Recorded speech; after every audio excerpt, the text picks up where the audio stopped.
Hello learners of all ages, my name is Mr. Montgomery. I teach 4th and 5th grade math, and today we're going to learn how to round decimals.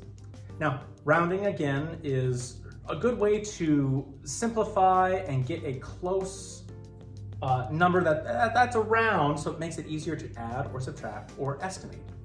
So rules when we round is if the boxed number is 5 and above, you give the underlying number a shove and then the rest of them behind go to 0. And if the boxed number is 4 and below, you keep the underlying number the same and the rest go down to 0. But first we need to add a box. Now, the box is always behind the underlying number. So I'm going to put a box around 2. 2 is the boss in this case. Now, is 2 5 and above or 4 and below? Yeah, it's 4 and below. So 8 will stay the same. 3 and 6, 8.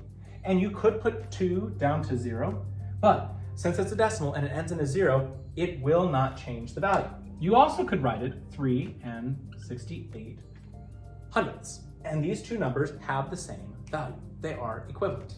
In this one, we're going to be rounding to the nearest tenth. That means the hundredths place is going to be in the box. It's the boss. Now, is 3 5 and above or 4 and below?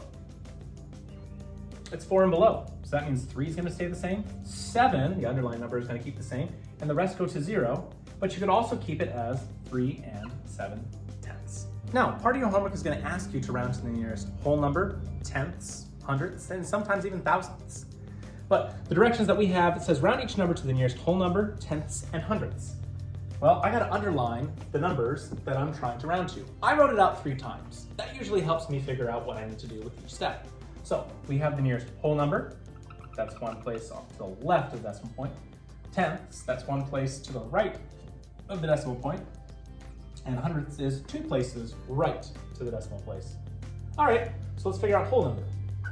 That means this one's going to be in the box. Oop. This one, the 2 is going to be in the box. And 8 is going to be in the box for this one. All right, so 0 is going to tell 49 to do what? Stay the same. Whole number, 49.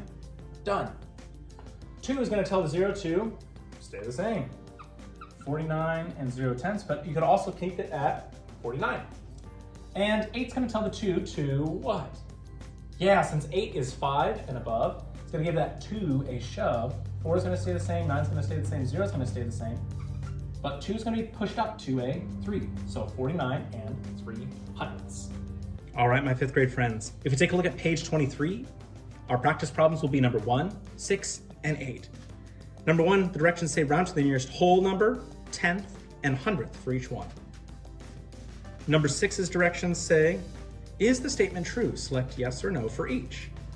And it says 34 and 899 thousandths rounded to the nearest whole number is 35. And for number 8, you're going to be looking at your book. The directions say, which of these numbers equals 7 and 6 tenths when rounded to the nearest tenth? Select all that apply. I will give you a hint, there is more than one. If you have any questions on how to round decimals, please let me know when you come to class tomorrow.